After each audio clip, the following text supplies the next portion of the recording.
الله من الشيطان الرجيم. بسم الله الرحمن الرحيم. أرأيت الذي يكذب بالدين فذلك الذي يدع اليتيم ولا يحض على طعام المسكين فويل للمصلين الذين هم عن صلاتهم ساهون الذين هم يراءون ويمنعون الماعون. صدق اللہ العظیم. اما بعد فاعوذ باللہ من الشیطان الرجیم. بسم اللہ الرحمن الرحیم. 7 آیات اور سورہ نمبر بھی 107.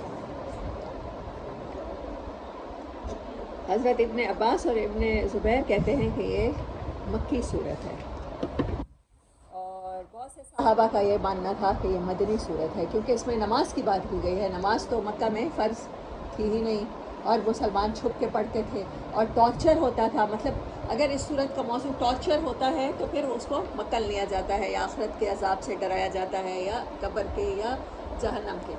تو یہاں پر تو ایسا کچھ نہیں ہے. یہاں پر تو منافقت، جو نمازی ہوتا ہے وہ مسلمان تو ہوتا ہے نا، تو کفار سے خطاب نہیں ہے. تو اس بنا پر بہت سے مفسرین نے اس کو لیا ہے کہ یہ مدنی صورت ہے. نمازی ہو اور پھر نماز کی اہمیت سے واقف نہ ہو تو وہ کوئی مسلمان ہو سکتا ہے، جس کو منافق کہتے ہیں. لیکن میں آپ کو ایک بات بتانا چاہتی ہوں، دونوں اقوال اپنی جگہ پہ. کیا قرآن صرف اس دور کے مکہ کے کافروں تک تھا؟ قرآن قیامت تک آنے والے انسانوں کے یہ جو صورتیں آ رہی ہیں، پیچھے کون سی گزری؟ الہاکم التکاثر گزری، اور کون سی ہمزہ گزری، اور ساری یہ صورتیں کس چیز کے بارے میں نشاندہی کر رہی تھی؟ ہیومن ڈکلائن کی وجہ بننے والے اعمال کیا تھے؟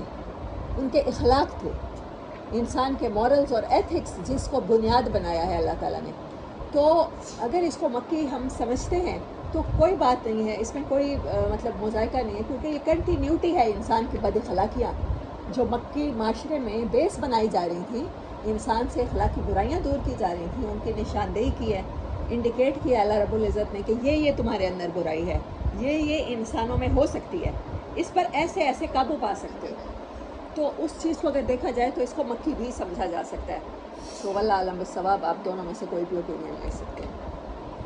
لیکن جو سلسلہ چلتا آ رہا ہے، انسانی نفسیات بتائی ہے، ہیومن سائیکالوجی کے ساتھ ساتھ اللہ نے نفس کے اندر پائی جانے والی خصوصیات بتائی ہیں، انسان کا انٹلیکٹ لیول بتایا ہے. تو یہ ساری اسی سلسلے کی کنٹینیوٹی کی آخری صورت ہے. اس کے بعد قرآن پاک میں انسان کے ایررز پر، انسان کے ڈیفیکٹس پر، مینوفیکچرنگ فالٹس پر کوئی بات نہیں ہوگی. اچھا، اور اس کے بارے میں 2 طرح کے باتیں ہیں. ایک واقعہ بھی ہے. ایک یتیم بچہ لڑکا ہوگا، تو اس نے اپنا مال شاید ابو جہل کے پاس رکھوایا ہوگا، عمر بن ہشام کے پاس. وہ لینے کے لیے آیا تو اس نے اس کو نکال دیا دھکے مار کے، یا وہ یتیم کا مال رکھتا تھا اپنے پاس لیکن اس کے باوجود اس نے نہیں دیا. اب قریش والوں نے، مکہ والوں نے ازرائے مذاق کہ تم ایسا کرو، نبی صلی اللہ علیہ وسلم، محمد صلی اللہ علیہ وسلم سے جا کے کہو تمہارا مال تمہیں دلوا دیں گے. وہ جانتے تھے کہ وہ کتنا بڑا مخالف ہے. مطلب ہم لوگ تماشا دیکھیں گے نا کہ پھر کیا ہوتا ہے محمد صلی اللہ علیہ وسلم کے ساتھ. اور آپ کے پاس جب وہ آیا ہے کہ میرا مال ابو جہل نے میرا دینا تھا، میں یتیم ہوں، یا میں نے رکھوایا تھا، یا میرا مال یہ واپس نہیں کر رہا، تو آپ میرا دلوا دیجیے. وہ نہیں جانتا تھا کیا تعلق ہے. اس نے سمجھا کہ کوئی بہت قریبی تعلق ہے، محبت کا تعلق ہے، بس آپ سفارش کریں گے اور مال مل جائے گا. تو آپ اسی ٹائم اس کے ساتھ چل پڑے. اندازہ کریں، ہم ایسی جگہ کسی کے کام آتے ہیں جہاں پر ہمیں اندیشہ ہوتا ہے کہ یہاں پر ہمارے ساتھ ڈیفینیٹلی بدتمیزی کی جائے گی. ہم کہتے ہیں وہ تو بندہ میری بات سننے کو تیار ہی نہیں ہے، مجھ سے سیدھے منہ بات نہیں کرتا، آپ خود کہہ لو. اور آپ صلی اللہ علیہ وسلم کی اخلاقی جرأت دیکھیں. ہم انہی کی امت ہیں اور ہمیں انہی جیسا ہونا ہے. آپ اس کے ساتھ گئے اور ابو جہل سے کہا کہ اس کا مال دو، اور اس نے فوراً نکال کے دے دیا. اخلاق بذات خود ایک بہت بڑی قوت ہے. اسے یہ نظر آ رہا ہے، ایک طرف تو اتنی بڑی سرداریاں ہیں کہ ساری زندگی نبی صلی اللہ علیہ وسلم کو حق مانا ہے، سچ مانا ہے، لیکن اس کے باوجود آپ پہ ایمان نہیں لایا کہ بنو ہاشم سے کے پاس نبوت ہے، میں تسلیم کرتا ہوں تو میری سرداری پہ حرف آتا ہے، بنی مخزوم یا بنو عامر پر. اور اتنا بڑے سردار کا رویہ کیا ہے؟ ٹوورڈز جو کمزور ہے اس کا کھا لو، اس کا دبا لو. دوسری بات کیا پتہ چلتی ہے کہ اخلاق بذات خود اتنی بڑی جرت رکھتے ہیں، اور نبی صلی اللہ علیہ وسلم کا اسوہ، آپ کی سیرت اتنی پاورفل ہے کہ سخت ترین دشمن دین سے اور پرسنلی اٹیک کرنے والے بدترین انسان سے بھی آپ اس کو مال دلوانے کے لیے، اگر کوئی بات حق ہے اور سچ ہے تو آپ اس کے لیے ساتھ کھڑے ہو جائیں گے۔ یہ ہوتا ہے سچ کا ساتھ دینا، یہ ہوتا ہے دین کو نہ جھٹلانا۔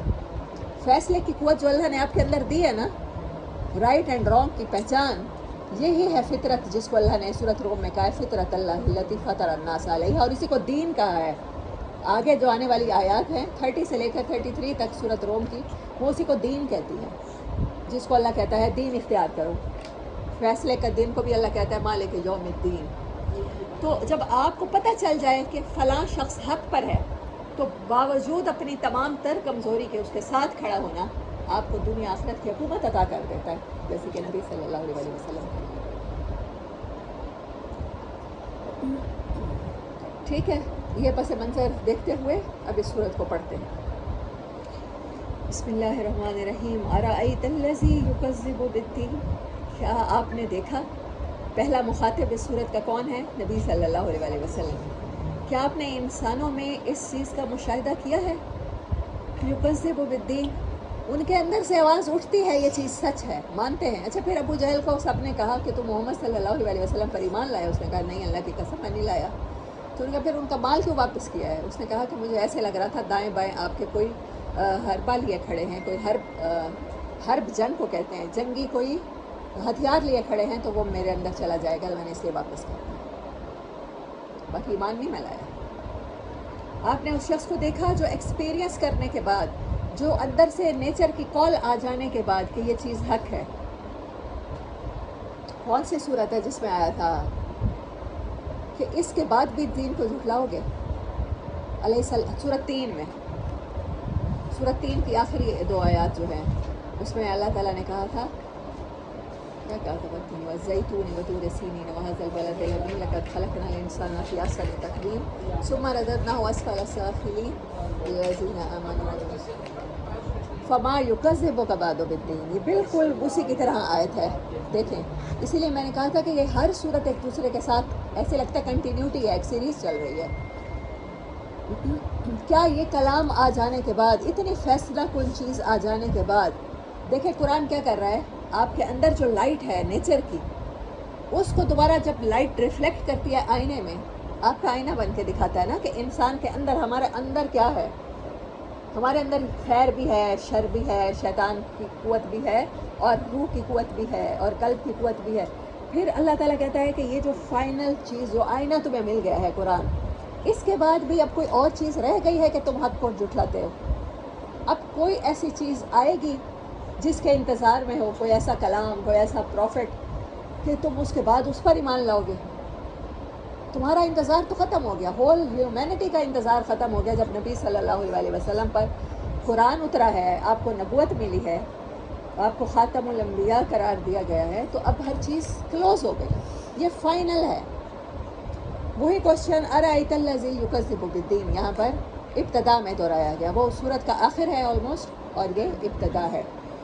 کیا آپ نے دیکھا ہے ایسے رویوں والے انسانوں کو جو روز جزا کو جھٹلاتے ہیں، جو فیصلہ کن قوت جو ان کو اپنے اندر انسٹنکٹ دیا گیا ہے، بیسک ہیومن نیچر دی گئی ہے، اس کے خلاف جاتے ہیں؟ اس طرح سے اب ترجمہ کر کے پڑھیں گے۔ فَذَلِكَ الَّذِي يَدُعُّ الْيَتِيمَ، ان کا ایک ٹریٹ یہ بھی ہے کہ وہ یتیم کو دھکے دیتے ہیں۔ یدعو کا مطلب ہوتا ہے دھکا دینا، اس کا حق مار کھانا، یعنی مار کے اس کے ساتھ ہیوملیشن والا سلوک کرنا۔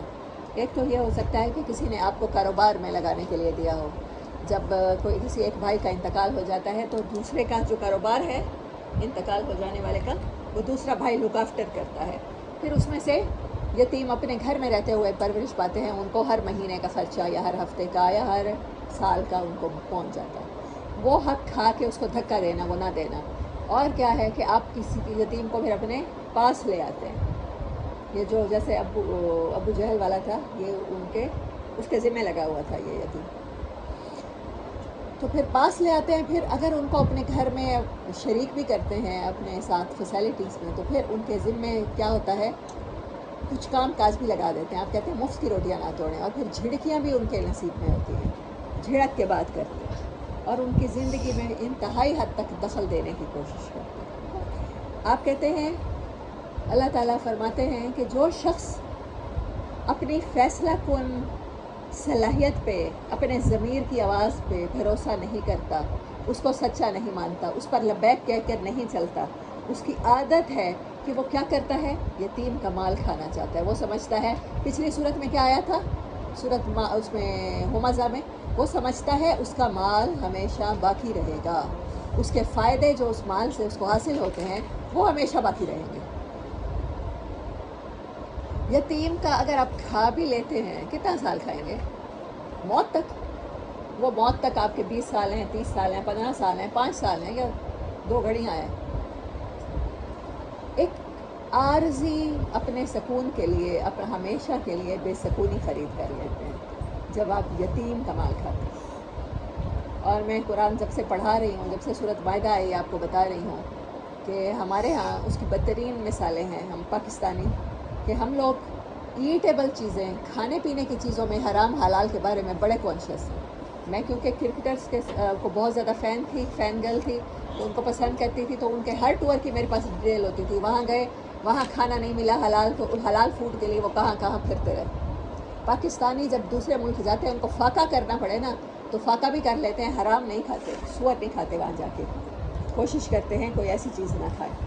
ایٹیبل چیزوں میں اتنی احتیاط کرنے والی قوم, جب حرام کھانے کی, سود کی بات آتی ہے, یتیم کا مال آتی ہے, کسی کا حق کھانے کی بات آتی ہے, اس میں پیش ہے, اس میں اتنی آگے ہے. تو پھر بتانا پڑتا ہے کہ یتیم کا مال کھانے والے کو اللہ تعالیٰ نے کیا فرمایا, کہ اس نے اپنا پیٹ آگ سے اور انگاروں سے بھرا, اس کی معافی نہیں ہے.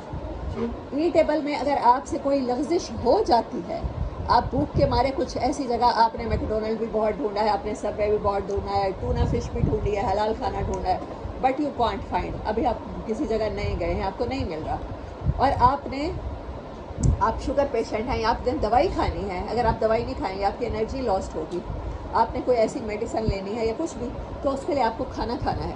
اگر آپ کھا بھی لیں گے, as a Pakistani, as a Muslim, as a Quran کے ریڈر, ایک طالب علم کے طور پہ میں بات کہہ رہی ہوں, آئی ایم ناٹ اے فقیہ, میں بالکل بھی فقیہ نہیں ہوں. یہ علماء کا کام ہے اور فقہا کا کام ہے کہ قرآن سے شریعت کے مسائل ایکسٹریکٹ کریں. لیکن میں یہ بتا رہی ہوں کہ قرآن کے جو واضح حکم ہیں, وہاں پہ آپ کو ریلیکسیشن ہے. اگر کھا لیتے ہیں ہم اپنی جان بچانے کے لیے, you are not fond of, you are not habitual of that thing, تو پھر آپ کو معافی ملتی ہے. اللہ کہتا ہے میں غفور ہو رہی ہوں. لیکن جن چیزوں کو آپ حلال سمجھ کے کھا لیتے ہیں, کیونکہ وہ ظاہری حرام ان میں شامل نہیں ہے. یتیم کے مال کے ساتھ آپ سور پکوا کے نہیں کھاتے, یتیم کے مال کے ساتھ آپ شراب منگوا کے نہیں پیتے. آپ کے دسترخوان پہ نہ شراب ہے نہ سور کا گوشت ہے, لیکن اس کے باوجود آپ ایسی قوم ہیں کہ یتیموں کے ساتھ بے انتہا برا سلوک کرتے ہیں, مسکینوں کے ساتھ بے انتہا برا سلوک کرتے ہیں. یہ جو جھڑکنے والی بات ہوئی ہے, دھکے دینے والی بات ہوئی ہے, آپ کسی کو دیتے بھی ہیں تو دھکے مار کے دیتے ہیں, احسان جتا کے دیتے ہیں. یہ میں نے آپ کو مثال اپنے ہی لوگوں میں سے دے دی, اپنے ہی سوسائٹی میں سے دے دی ہے. ولا یحض علی طعام المسکین, یحض کا مطلب ہوتا ہے ابھارنا, اکسانا, دوسرے کو انسپائر کرنا. میں کوئی ایسا کام کرتی ہوں, میں سفر میں جاتی ہوں, میں نماز پڑھتی ہوں, میں اس کی ویڈیو لگاتی ہوں, تو سب اپریشیٹ کریں گے. اور کسی کا دل نہیں بھی ہے تو کچھ عرصے تک ہو سکتا ہے میں ایسی مستقل لگاتی رہوں تو دوسرے کا دل بننا شروع ہو جائے.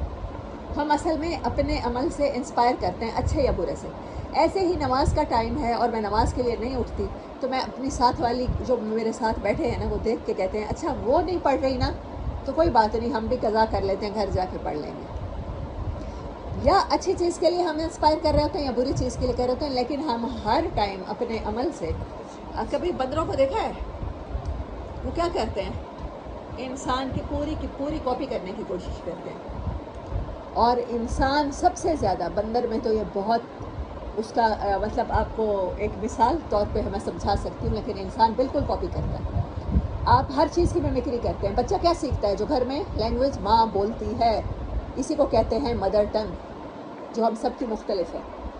آپ جو سن رہے ہوتے ہیں نا، جو ہوتا ہوا دیکھ رہے ہوتے ہیں نا، آپ وہی انسان بنتے ہیں، آپ کاپی کرتے ہیں. آپ نے دیکھا ہے کچھ خاندانوں کے پاس اگر ان کے پاس قرأت کی خصوصیت آ رہی ہے، قرآن فہمی کی آ رہی ہے، تو وہ چلتی ہوئی آ رہی ہے صدیوں سے، نسل در نسل.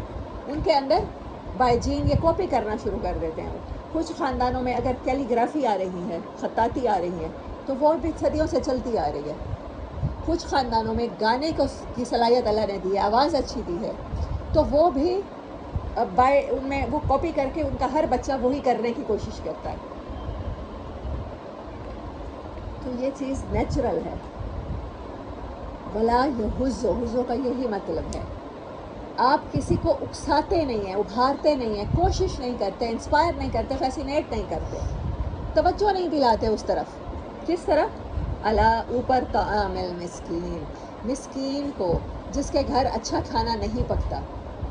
آپ کے بچے لزانیاں بھی کھا لیتے ہیں، پاستاز بھی کھا لیتے ہیں، لیکن آپ جانتے ہوں گے آپ کے رشتہ داروں میں، آپ کے نیبرز میں، جہاں پر سادہ کھانا کھایا جاتا ہے کیونکہ وہ افورڈ ہی نہیں کر سکتے، شوربے میں آلو ڈال دیے جاتے ہیں یا کدو ڈال دیے جاتے ہیں تاکہ وہ بڑھ جائے اور ایک ایک بوٹی شاید ہر فرد کی پلیٹ میں چلی جائے. تو ایسے لوگوں کو کھانا کھلانے پر اور اچھا کھانا کھلانے پر جو آپ کھاتے ہیں. آپ کو پتہ ہے رمضان میں ہمارا جو دین ہے وہ عبادت کی کمپنسیشن کس سے کرتا ہے؟ انسانوں کی خدمت سے کرتا ہے. اور لاسٹ صورت میں کیا آیا تھا؟ اللہ نے کیا مطالبہ کیا تھا؟ قریش کو کیا چاہیے؟ کیا کریں؟ عبادت کریں. اب یہ عبادت کی بہترین فارم اللہ نے بتائی ہے اس صورت میں. اس کا جو پچھلی صورت کے ساتھ ریلیشن ہے کہ قریش کو جو ہم نے مکہ کی قیادت دی ہے، تجارت میں آسانی دی ہے، خانہ کعبہ کی متولی بنا کے جو ان کو بینیفٹ وہ لے رہے ہیں، اس میں کیا کریں؟ وہ شیئر کرائیں. اب رمضان میں جب روزے چھوٹتے ہیں تو پھر کیا کہتے ہیں؟ ہم اس کے فدیے میں کھانا دیتے ہیں، بٹ وہ کھانا جو ہم خود افطار کے ٹائم پہ اپنے لیے بناتے ہیں نا، اس کھانے کے پیسے دینے چاہیے جس کو آپ روزے رکھوا رہے ہیں. جب کوئی قسم اٹھاتا ہے تو پھر اس کا کفارہ کیا ہے؟ پھر کھانا کھلا دیں. جب آپ نے کوئی خلاف شرع کام کر لیا، آپ نے کوئی ایسے الفاظ بول دیے جس کی وجہ سے آپ کے اوپر وہ چیز حرام ہو گئی، تو پھر اللہ کیا کہتا ہے؟ جب سورہ مجادلہ میں آئیں تو پھر کہتا ہے مسکینوں کو کھانا کھلاتے. یہ دین، اس میں عبادت یہ نہیں ہے کہ آپ مصلی پر کھڑے ہو کر اپنی نفل پڑھیں. بنی اسرائیل کے 2 عبادت گزاروں کا واقعہ بتایا گیا، احادیث مبارک میں سنایا گیا. غالباً میرے پاس ڈیفینیٹ نہیں ہے مجھے اس ٹائم کے احادیث مبارک میں سنایا گیا، یا ہمیں اسرائیلیات سے پتہ چلا کہ جو 2 عبادت گزار تھے، دونوں مونک تھے، اور اپنی ٹہنی گاڑ کے انہوں نے عبادت شروع کی، سوکھیاں ٹہنیاں. اور پھر کس کی ہری ہوئی تھی؟ وہ کسی نے آواز سنی اور کسی کو بتایا گیا کہ ایک بزرگ بندہ ہے اور آنکھوں سے اندھا ہے، اور وہ ایک کنویں کی طرف جا رہا ہے. کنواں لیول ہے گراؤنڈ کے ساتھ، اور وہ جا کے گر جائے گا. اب ایک نے تو اپنی نماز کی نفل کی نیت باندھی اور کھڑا ہو گیا، اور دوسرے نے اس کو جا کے بچا لیا. آپ نے ایک انسان کو نہیں بچایا. سورۃ اسراء میں کیا ہے بنی اسرائیل میں؟ کہ جس نے ایک انسان کو بچایا، گویا کہ اس نے تمام انسانیت پر احسان کیا، تمام انسانوں کو بچا لیا.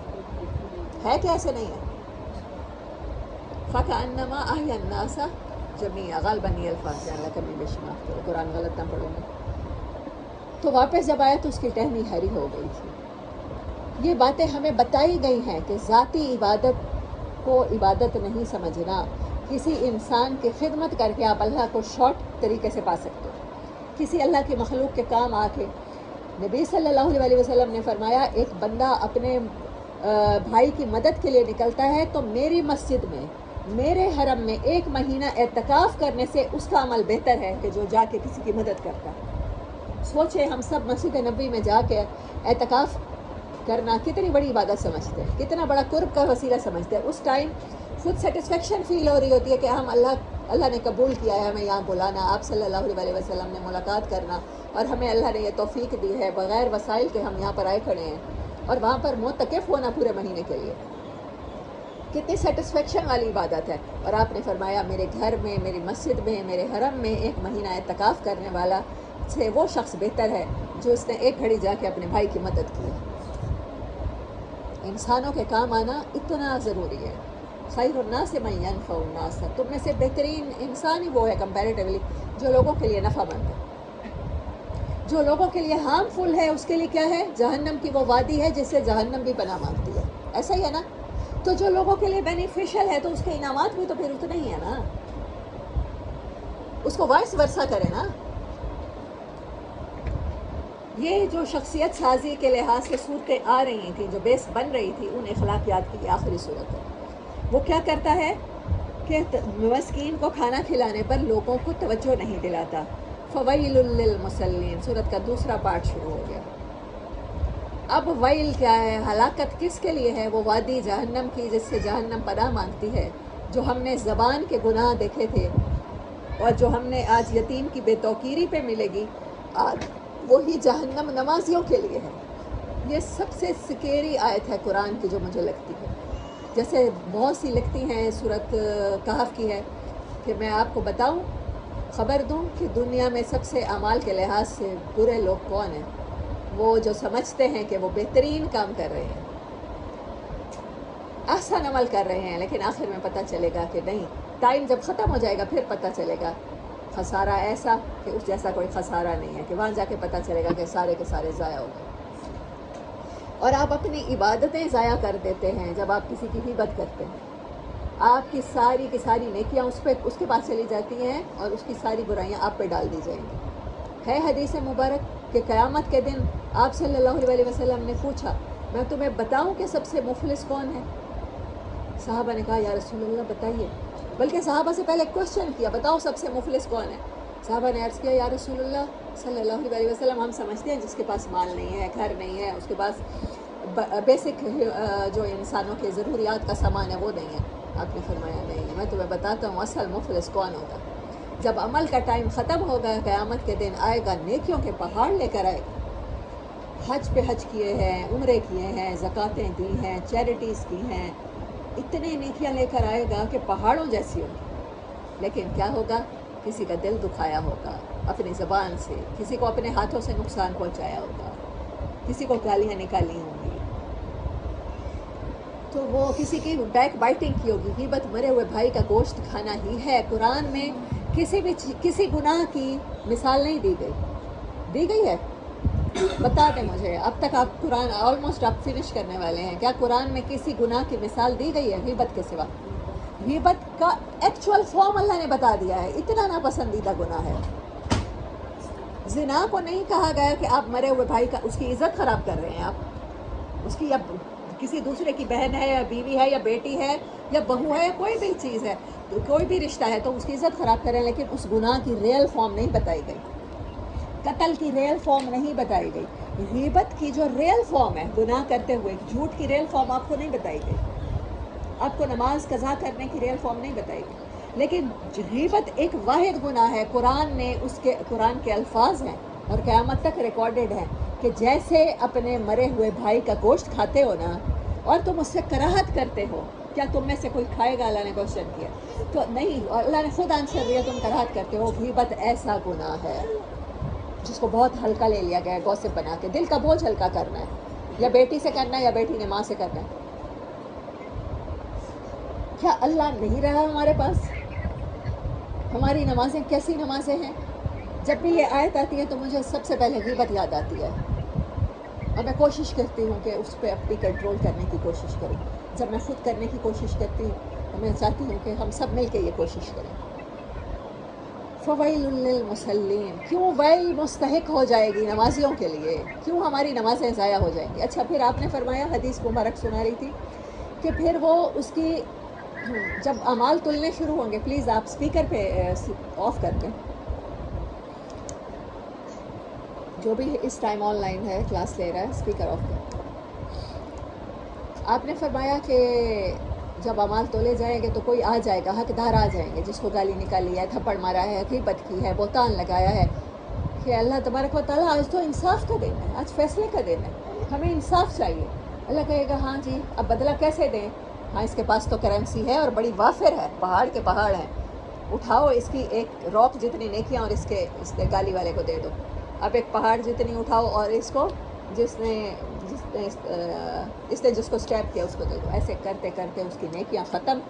اب حقداروں کی لائن ابھی بہت لمبی کھڑی ہے. فرشتے آئیں گے حق تعالیٰ, بہت لمبی لائن ہے ابھی تو باقی, اور اس کے پاس تو اب کرنسی ختم. اللہ نے کہا اچھا ان کے گناہ جو ہیں, انہوں نے جو گناہ کیے ہیں اب اس کے ذمہ ڈالنے شروع کر. وہ ڈالتے ڈالتے ڈالتے اس کے گناہ اتنے بڑھیں گے کہ وہ جو 100 مارکس کے ساتھ فرسٹ آیا کھڑا تھا یا آئی کھڑی تھی, وہ زیرو ہو کر اس کے مائنس ہوتے ہوتے ہوتے ہوتے وہ جہنم کا مستحق, اور کہہ دیا جائے گا اس کو منہ کے بل گھسیٹ کے ڈال دو. یہ ہے آپ نے فرمایا مفلس ترین شخص. اب عمل کا ٹائم نہیں ہے نا, وقت کی کرنسی ختم ہو گئی. والعصر ان الانسان لفی خسر, انسانیت پوری کی پوری بڑے گھاٹے میں ہے, کیونکہ وقت خود اس کی گواہی دے رہا ہے, وہ ختم ہوتا جا رہا ہے, میلٹ ہو رہا ہے. تو نمازیں جو ہیں ہم نے اپنی نمازوں کی طرف توجہ کرنی ہے. قرآن آپ کو یہی بتاتا ہے, آپ نماز میں قرآن ہی ریسائٹ کرتے ہیں, فاتحہ سے شروع کرتے ہیں اور کسی صورت پر اختتام کر دیتے ہیں اپنی نماز کا. تو نمازیں ایسی نہ ہوں کہ آپ کو کہاں لے جائیں, ویل کا مستحق کر دیں. یہ تو بڑی معمولی بات ہے کہ لپیٹ کے منہ پر مار دی جائیں, لیکن یہ آیت بتا رہی ہے کہ آپ جہنم کی اس وادی میں جا پہنچیں گے نماز پڑھ کے. تو ایسی نمازیں نہ پڑھیں ہم. اللہ کرے ہم سب کی نمازیں معراج بن جائیں ہمارے لیے. الذین هم عن صلاتهم ساہون, کیا یہ کوئی یاداشت کی کمزوری کو اللہ نے مینشن کیا یہاں پر, یا ہمارے نماز میں خیالات آنے کو؟ تو اس بات کو سمجھ لیجئے یہ چیزیں گناہ نہیں ہیں. جو انسان کے اندر مینوفیکچرنگ میں فالٹ ہے, انسان کا خیال بھٹک جاتا ہے, ان پر گرفت نہیں ہے جو انکانشیسلی انسان کرتا ہے. یہ ساہون وہ ہے جو ہم کانشیسلی بھولے ہوئے ہیں. ہم نماز کو اللہ کے ساتھ ملاقات کنسیڈر نہیں کرتے. نماز پڑھنے کے بعد جائے نماز سے اترتے ہی ہر وہ کام کرتے ہیں جس میں نماز میں وہی صورت پڑھی ہے. ہو سکتا ہے ہم آرائیت الذی ہی پڑھ رہے ہوں نماز میں, اور میں تو پڑھتی ہوں اکثر وطروں میں یہ, اور پھر اس کے بعد ہم اس کو بھول جائیں کہ نماز نے ہمیں کیا سکھایا ہے. ہر عبادت کی ایک روح ہے, ہر عبادت کوئی نہ کوئی بینیفیشل دے رہی ہے انسان کو, کوئی نہ کوئی انرجی دے رہی ہے, بینیفیشل ہے کسی بھی لحاظ سے اس کے لیے. تو نماز کیا دیتی ہے؟ نماز آپ کو اسٹرینتھ دیتی ہے حق کے اوپر کھڑا ہونے کی. آپ کے اندر قوت فیصلہ, جو آپ کے اندر الہامی قوت ہے, جو اللہ نے آپ کے اندر الہام ڈالا ہے, تو اس میں آپ اچھے الہام کی طرف لپکتے ہیں. نماز میں آپ اللہ سے ملاقات کرتے ہیں. اس کا ورڈ کا جو لٹرل میننگ ہے, اس کا مطلب ہے ملنا. سل کا مطلب ہوتا ہے ملنا, ملاقات. نماز کے جو ہم پڑھتے ہیں, اس سے پہلے بھی مکہ میں, عرب میں یہ ورڈ یوز ہوتا تھا. اللہ نے اس کو نماز کے ساتھ مخصوص کر دیا, اور قرآن نے اس کی نئی تشریح کی, اس کو نئے معنی دیے جو قیامت تک استعمال ہوتے رہیں. لیکن صلاۃ کا لٹرل میننگ لنگوسٹکس کے نزدیک وہی ہے, ملنا. یا آپ اللہ سے ملاقات کرتے ہیں. جس کو اللہ میسر ہے اپنے حال سنانے کے لیے, وہ کسی سے کیوں کرے گا؟ وہ زبان کی برائیوں میں کیوں مبتلا ہوگا؟ بڑا آسان ہے. نمازیں ٹھیک ہوتی جائیں گی تو اخلاق بہتر ہوتا جائے گا.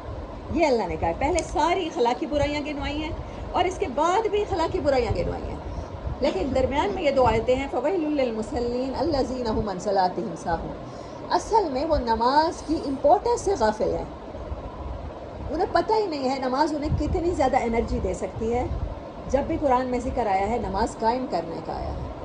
نماز کا سسٹم قائم رکھو. نمازیں پڑھنے کے بعد ایک نماز سے دوسری نماز کے وقفے میں وہ کام نہ کرو جس میں اللہ نے منع کیا ہے. اللہ سے ملاقات کی, ابھی اللہ کے دربار میں حاضر ہوئے ہو, تمہیں اس دن کی حاضری اس دن, یہ دن میں 5 مرتبہ یاد دلائی جاتی ہے.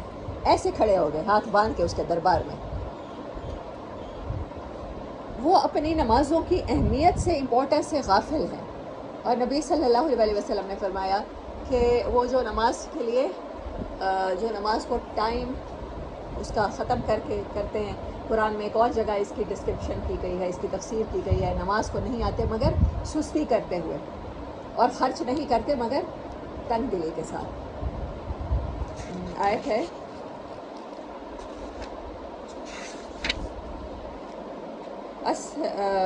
ولا یاتون الصلاۃ الا وهم کسالى ولا ينفقون الا وهم کارہون. کسالى مطلب سستی. عبادت میں یا اچھے کام کرنے کو دل نہ چاہنا, سستی ہو جانا, تو اس چیز سے بھی پناہ مانگنی چاہیے. الذین, کیونکہ ٹائم تو گزر رہا ہے نا, ہمارا گھر جنت ہے اور ہم نے دوبارہ گھر جانا ہے. یہاں تو ایگزامینیشن سینٹر میں ہیں, 2-2.5 گھنٹے کا پیپر دینے آئے ہیں. ہر کسی کی وہ ٹائمنگ ڈفرینٹ ہے. الذین، پھر ان لوگوں کی کیا خصوصیت ہے؟ ہم یراؤون،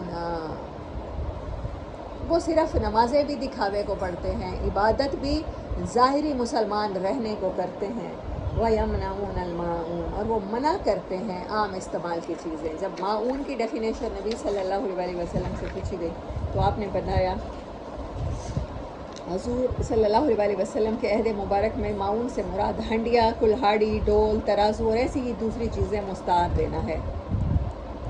حضرت ابو ہریرہ کی ایک روایت نقل کی ہے کہ جس میں وہ کہتے ہیں خود رسول اللہ صلی اللہ علیہ وسلم نے اس آیت کی تفسیر یہ بیان فرمائی کہ اس سے مراد کلہاڑی، ڈول اور ایسی ہی دوسری چیزیں ہیں۔ آج کے دور میں جو استعمال کی چیزیں ہیں چھوٹی موٹی، وہ دیتے ہوئے دل کا تنگ نہیں ہمیں ہونا چاہیے۔ دوسروں کے، انسانوں کے اگر تھوڑی سی بھی مدد ہمارے کسی کام سے ہو سکتی ہے، ہماری کوئی چیز ان کے کام آ سکتی ہے، ہم ادھار دے سکتے ہیں، تو ہمیں دے دینی چاہیے تھوڑے عرصے کے لیے۔ تو سورۃ ماعون اخلاقی جو بیس بنائی جا رہی تھی، ایک ایمان والے کی بنائی گئی ہے، اس سلسلے کی آخری صورت ہے۔ اب اس کے بعد اس طرح کی کوئی صورت نہیں آئے گی، باقی جتنی بھی رہ گئی ہیں 7 ہی اور رہ گئی ہیں میرے خیال میں، یہ 6۔ وآخر دعوانا ان الحمدللہ۔